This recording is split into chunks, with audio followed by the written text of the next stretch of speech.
This medieval RPG lets you live a regular life as a farmer, miner, blacksmith, and more. I will have to get a job, complete contracts, improve my gear, and prepare to venture into the wilderness, where I'll be facing dangerous criminals and much, much worse. Thank you to Everlast Undying Tale for sponsoring this video. Our story begins waking up from bed. As I headed downstairs, I talked to a girl named Iris. She explained that we needed to restock the kitchen. After stepping outside, my first task was to gather 5 logs. So I grabbed the copper axe and started chopping down trees. This seems to give me some XP. The progression system really reminded me of RuneScape. Once the firewood was done, our next objective was preparing the meal. Iris put me in charge of collecting meat. That meant heading over to the chicken coop and punching chickens.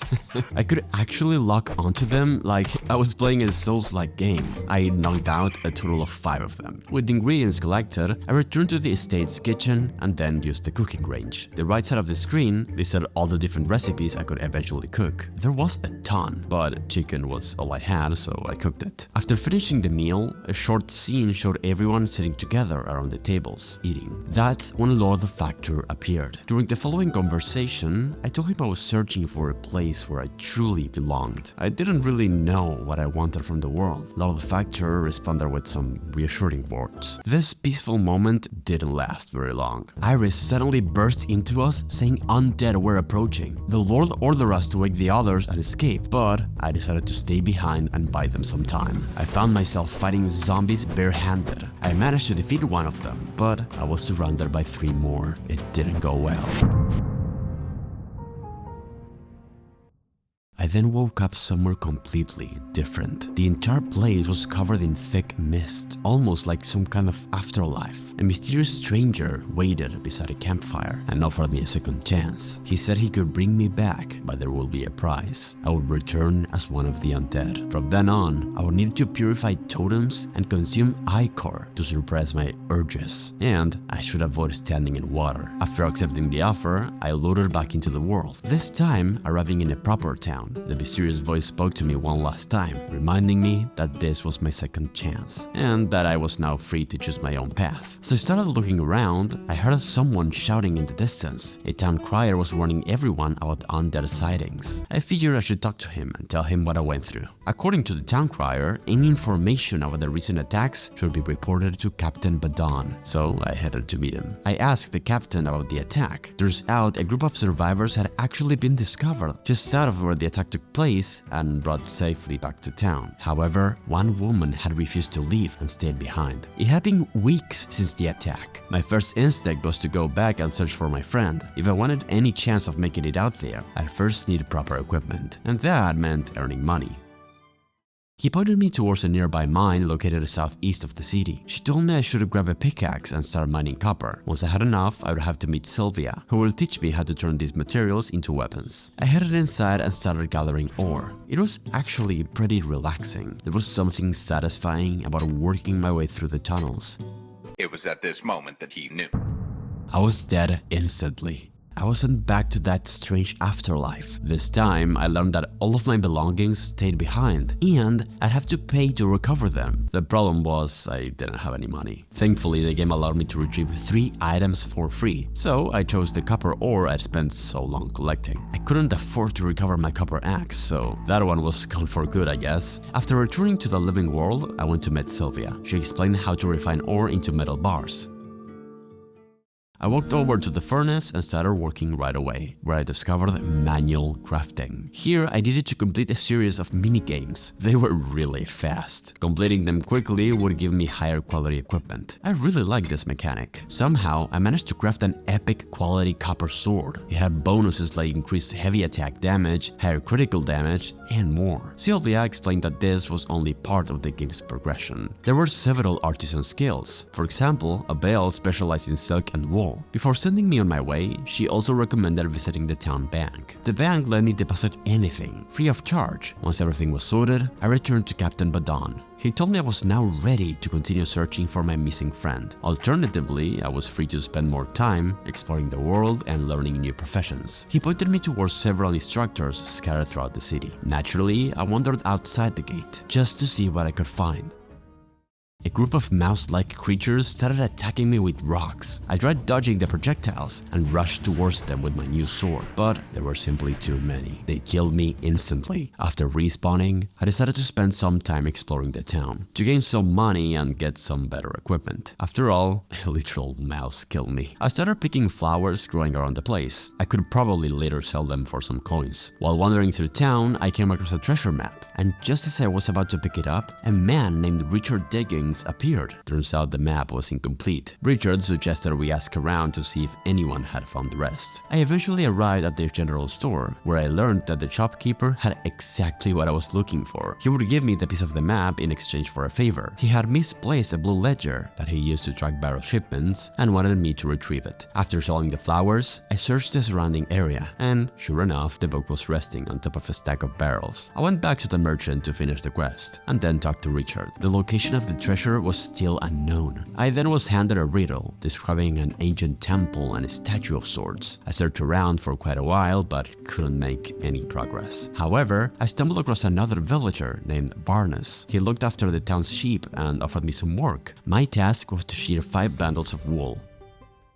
I first needed a pair of shears, so I stopped at the general store, bought some, and got to work. There was something relaxing about doing jobs like this. I was simply living the life of a medieval farmer. Once I'd collected enough wool, I returned to Barnes. He thanked me for the help and directed me to Abel's workshop. The raw wool needed to be spun into balls of yarn before it could be used for crafting, so I made my way to meet him. Unfortunately, he seemed to be busy and just told me to come back later. I wasn't gonna leave, so I just used the crafting station anyway. I spun all the wool into yarn while watching my crafting skill slowly increase. Here I also discovered the skills menu. There was a good variety of them. It immediately reminded me of RuneScape, with nearly every activity having its own progression. I was finally able to make some wool hats. This leveled up my artisan skill, which let me craft wool shoes as well. Then my health started dropping. At first I had no idea why. Nothing was attacking me. My stamina bar looked strange. Then I remembered what the mysterious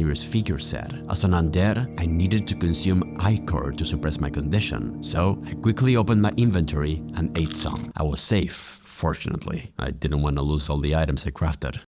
As I made my way back, a huge bald man stopped me. He explained that he'd been trying to buy some chickens from Barnes without much success. So instead, he asked me to slaughter 5 chickens, cook them, and bring them back to him. This was a bit suspicious, but I accepted anyways. I needed the money. Before getting started, I met a man named Cassius, who told me about a recent patrol through the local graveyard, where a ghost had risen from the ground. Apparently, the spirit had become a problem, and Cassius asked me to investigate.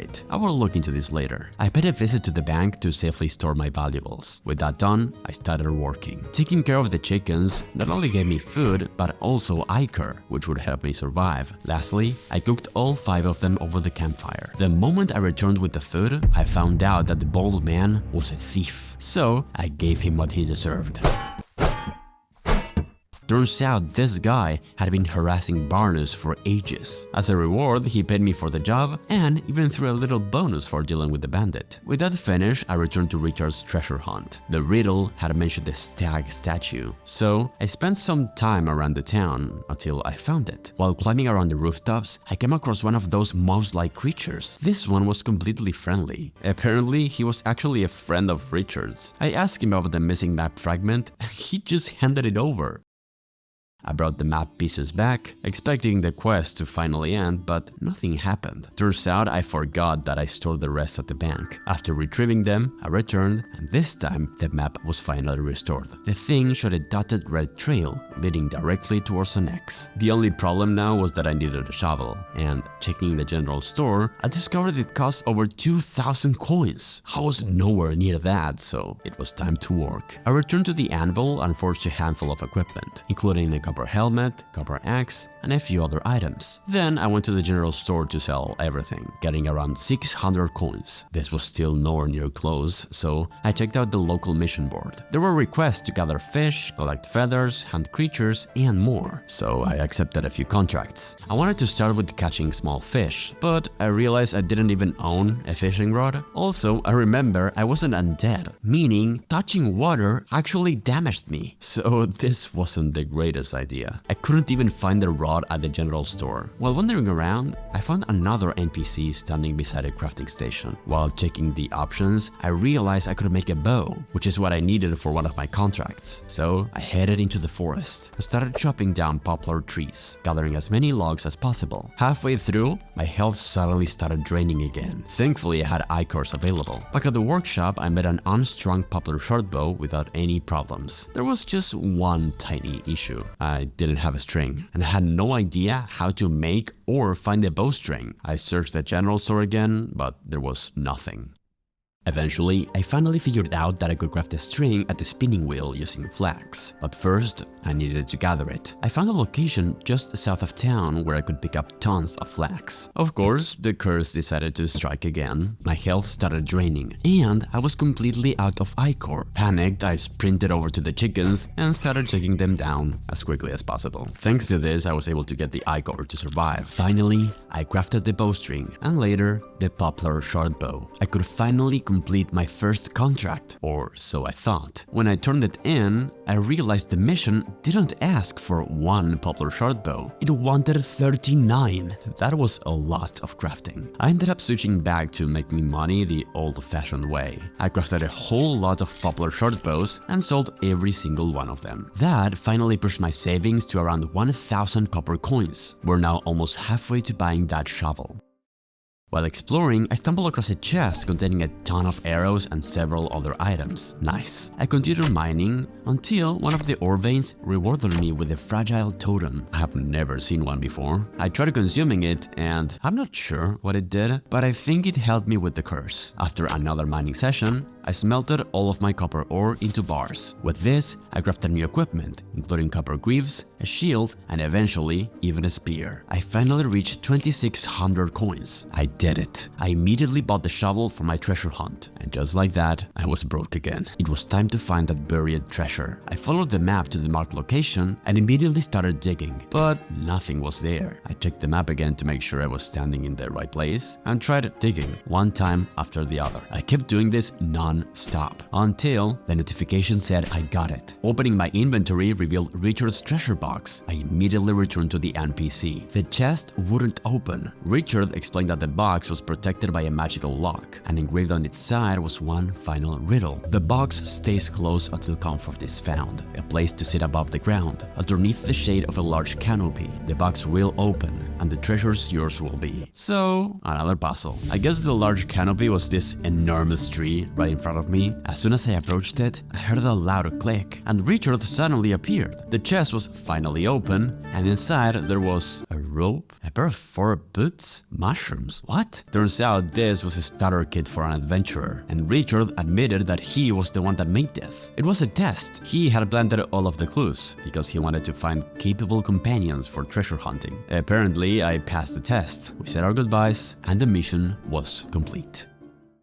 After selling a few extra items at the general store, I bought myself a leather cuirass. Little by little, I was starting to look more like an adventurer. Before leaving town, I decided to check out a few buildings I'd completely ignored until now. First was the combat hall. The place was full with weapon racks, training equipment, and decorations everywhere. The first NPC I spoke to, however, was asleep, snoring. I figured this place would become important later on. My next stop was the castle. There were long banquet tables covered in food, fireplaces lighting the area, and the king himself was here. Unfortunately, he was too busy to speak with me. There weren't any quests yet, so I headed back to the bank, stored anything valuable, and decided it was time to leave civilization behind. I was going to explore the wilderness. Not long after, I was attacked by spiders and a bandit at the same time. I fired arrow after arrow, but it barely caused any damage. The bandit was level 15, and I'm pretty sure I was level 1. I turned around and ran for my life. On the way back, I ran into another group of those mouse creatures. This time though, I had a bow, so I kept moving constantly while firing arrows, so they couldn't surround me or kill me with rocks. It wasn't easy, but eventually every single one of them went down. After looting everything, I continued exploring.